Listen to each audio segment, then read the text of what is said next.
Hi, everyone, and welcome to the After Show. And Dave, we're making a little bit of history. Thanks for joining us on our first inaugural Motorcycle Experience After Show. This is my old buddy, Dave Fox. And Dave and I met down here in Prince Edward County when I moved here 15 years ago. And we connected over, I believe, because of two wheels, right? That's right. Motorcycling? Exactly. And the fact you live next door to a farmer friend. Yeah, but it was all about motorcycling. Dave, how long have you been riding? Since I was 16. So that would be like 1968. Okay, so I'm not even going to try to do that, but we're going to say over 30 years. Well, that would be over 30 years, yes. Yeah. And this is, I know you love this Valkyrie. This has been your ride of choice for a long time. I know you have other motorcycles, but this is really your baby, right? I mean, I owned about 10 bikes over the years. I always got the itch to buy a new bike, but when I bought this one in 2001, I still have the itch. And I love this bike. As you know, they don't make, well, they're coming out with a new Valkyrie, but it's still, this is still my favorite motorcycle. Yeah, well, the Valkyrie is being relaunched all new this year with Honda. Right. And I just actually turned down an invitation to go down to Los Angeles to ride the new Valkyrie so that we could do this. Wow. But well, it's still the same platform. It's still the same general idea, right? Yeah. Take a big honking Goldwing engine and stick it in a cruiser environment and blend kind of that big touring with open-wheeled fun, right? That's right, for sure. So this is your baby, and I know you've been putting this away every winter. And this particular episode that we've just aired on Motorcycle Experience, it just aired on TSN and TSN2. We've been talking a lot throughout that show about getting your bike out of winter storage, getting yourself and your motorcycle ready for another year. And here it is. Spring just arrived here in Prince Edward, although, geez, I don't know. I think I saw some snowflakes over the weekend. This bike, you've had it put away all winter? I have. It's always been wintered someplace where it's warm. I mean, that's not required. I used to have bikes that I stayed in a garage, but this bike has been spoiled in the fact either it was in our sunroom in the house in the wintertime, or I built a new garage 3 years ago, and it has a heated source, so it's been in the heat all winter long. Yeah. And I still take the battery out, though. I still do the things that you would do if the bike was to sit in an unheated environment. So the battery's not back in yet, but it will be any day as soon as we get 2 days in a row where it's warm enough to ride. So that's your code for the road is 2 days of warm weather, time to go? And I also like to make sure that we've had a good rain. Because I not only worry about the temperature, I worry about the gravel and the sand. And they don't clean the roads for a while yet, so I'm always really cautious about getting on the highway until we've had a good rain to wash the intersections and clean up the streets a little bit. Right. Well, we will come back to that, but they are calling for a major downpour this afternoon, so I think we're going to get that wash that we want. So let's talk about getting the bike back out for another season.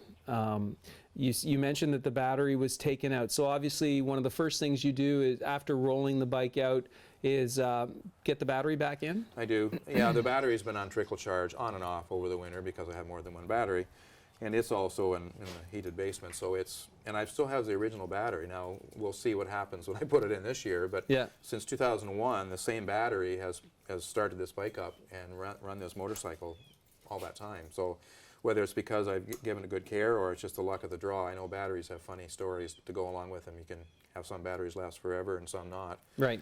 So yes, the battery is the first thing that goes back in, and then I keep my fingers crossed and I put the choke on and give it a crank. Okay, so there's a great piece of advice there. If you're new to the sport and you're putting your bike away in the fall, you've been able to keep this battery going for over a decade by putting it away, storing it in a warm environment, and not leaving it out to get cold. And also, I'm assuming you put it on a trickle charger throughout the entire winter, right? I do, and I switched the trickle charger to different batteries that I have. The other thing I read years ago, and I don't know if there's any truth to it or not, but I read somewhere that when you're storing a battery, it should be on a wooden shelf or a wooden table, not a concrete floor. Not on a concrete floor. Now, whether that cold concrete, would draw the power out of it, but I've always put it on a wooden table in the basement where it's warm. I don't know. Well, you've had a battery last you for more than 10 years. I think there's a great tip. Don't leave your battery on a concrete floor. I read that many years ago. Wow. Probably in a motorcycle magazine, but I don't know where. But I've always made sure that I put it on wood. And that goes for boat battery or any other battery I store. Wow. The one thing I love about doing this show is I learn something new every time I go out. Now I'll have to Google that when you leave and see whether that. But that makes sense. I know I read it somewhere. No, that makes perfect sense. You'd think a cold concrete floor is going to drain somehow, have a draining effect. Yeah, and certainly leaving it in the bike, there's no question. I'm sure most people don't, but leaving it in the bike would be a slight draw or a drain to it, I'm sure. Right. Okay, I'm assuming you put fuel stabilizer in the gas tank, right? Yeah, definitely. And I always burn, and the manual tells you that, but I always burn high test. And they tell me that high test will last longer than regular unleaded. It won't break down as quickly, but it doesn't matter. I still put stabilizer in it, just like I do with my lawnmower or anything else that sits for several months. Okay, great piece of advice number 2. Remember this when you store your bike next fall. Put in the good stuff. Yeah. High test gasoline will hold up better than cheap. And I've had that Low advice test. come from a good friend of mine who owns a gas station, and I guess he knows that on good authority. Yeah. Okay. So this tank is full of the good stuff, high premium gas with fuel stabilizer. So as far as getting anything happening that way, you just put the battery in, fire it up. It should be fine. And I've been proven that way right for the last 12 years or whatever. And in the other bikes I've owned over the years, I've done the same thing. And that's even for bikes years ago when I didn't have a heated garage. They sat in the cold garage all winter with the battery out, with a full tank, with stabilizer. So, Okay. and they've always started. Now, looking at this bike, I know you tend to keep your bikes very clean and you're fastidious that way. Looks to me like you put this bike away with a full-on wash and wax. It's spotless. Will you do any cleaning or will you do any sort of visual inspection now? Yeah, I definitely do the visual inspection. The first thing I do is check the tire pressure, and then I go around, and now it hasn't gone anywhere all winter, so that shouldn't be a problem, but I wiggle everything and shake things that look like they might, should be loose or shouldn't be loose. And I feel some of the nuts on the bikes in different places. Right. I'm not a mechanic by nature, other than the basic. I do my own oil change usually, although I take it to a dealer every year or two just to have them look everything over. Yeah. So yes, I check to make sure that nothing looks out of place. We'll put it that way. Right. So you did do a full wash and wax before you put the bike away. So now the beautiful thing is you can start this up and literally go for a ride when the sun comes out, right? And sometimes in the fall you're busy doing other things, but I've had time in the winter being in a warm garage. I've polished it a little bit the odd day when there's snow going on outside and nothing else to do. But it's good to put it away clean, I think, because if you're leaving a lot of road dirt on there and so on, who knows what it might do to the finish if it sits for several months. Right. Especially if it's in a cold garage. So it could be something corrosive. Could be. Let's see. You talked about checking the tire pressures. Did you lower the tire pressures at all, or you No. just leave them? No. Yeah. I've never done that. Maybe someone would advise differently, but I've never done it. Now the bike might get moved a little bit, and sometimes you hear about storing cars. They tell you to move the car a little bit. It might get flat spots or something, but I've Yeah. never had that problem.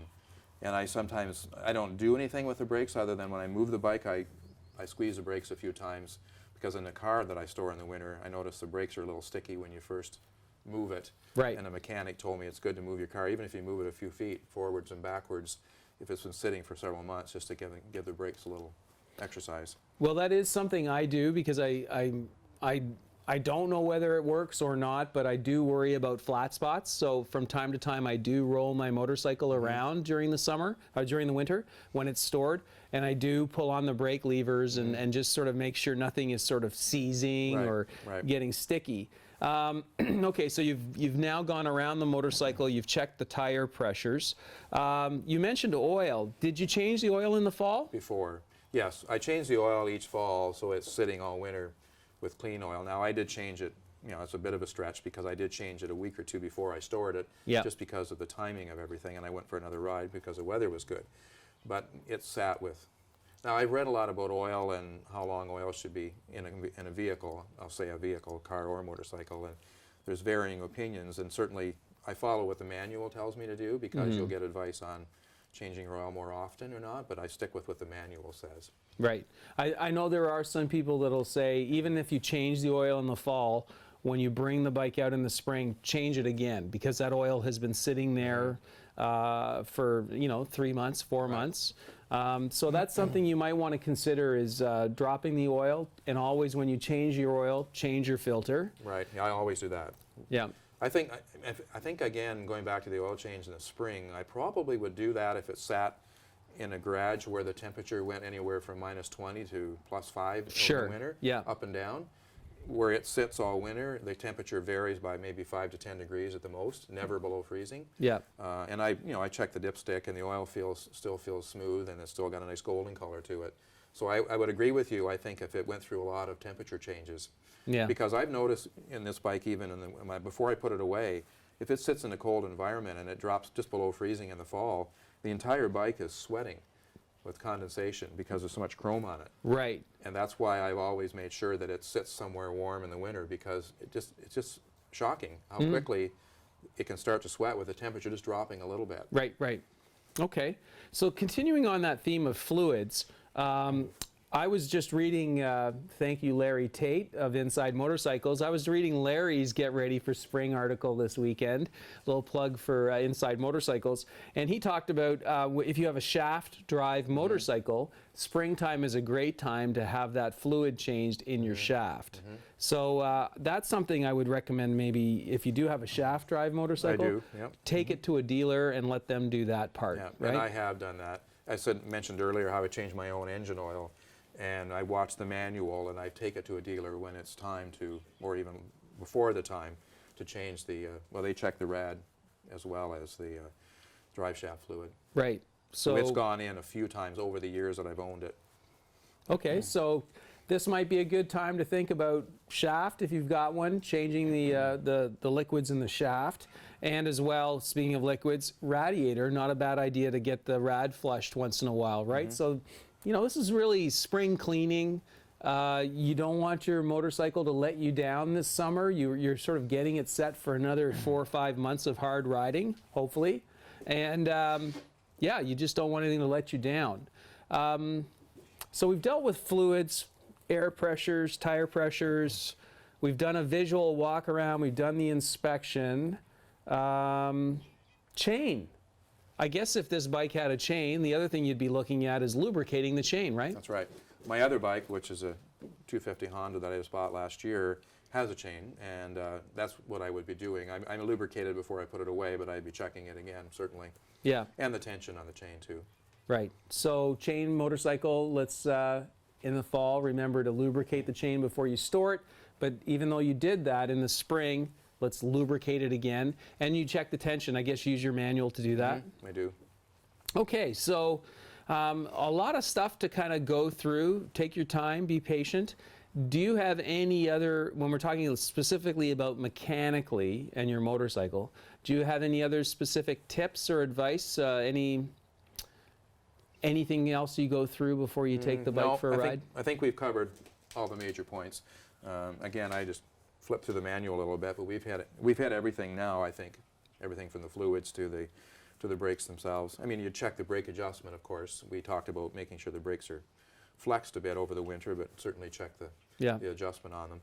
So I guess really, if you fire it up and you're ready to go for a ride, the first thing I would suggest is, do you just start off a little slow and easy as you head up this road? I do. Check the brakes a few times? I do, that's right. Hit the brakes a few times. I can't do it here easily, but sometimes I'll go to a parking lot and just kind of go around in circles a few times. And that's not just for the bike, that's for me. Yeah. Just to kind of get back into shape and remembering how everything works, and getting used to the fact that every bike is different as to how you touch the brakes and how it responds. I mean, Right. I'm used to this bike, obviously, but it's been a few months since I've ridden it. So Yeah. you need to, just like doing push-ups and getting yourself into shape in the spring, you do the same thing for your riding skills. Now, one of the things I do after I've done that, just that initial little ride up the road and back, making sure my brakes are working and that the clutch is engaging and shifting as it should, one of the things I do is I stop somewhere with a friend. I usually pop over to somebody's house, and I get them to help me just do a little walk around on the lights, the headlights, the high beams, the turn signals. I just Right. make sure all of that is working, right? Pretty good? Yeah, it is. Pretty good idea? And I do that.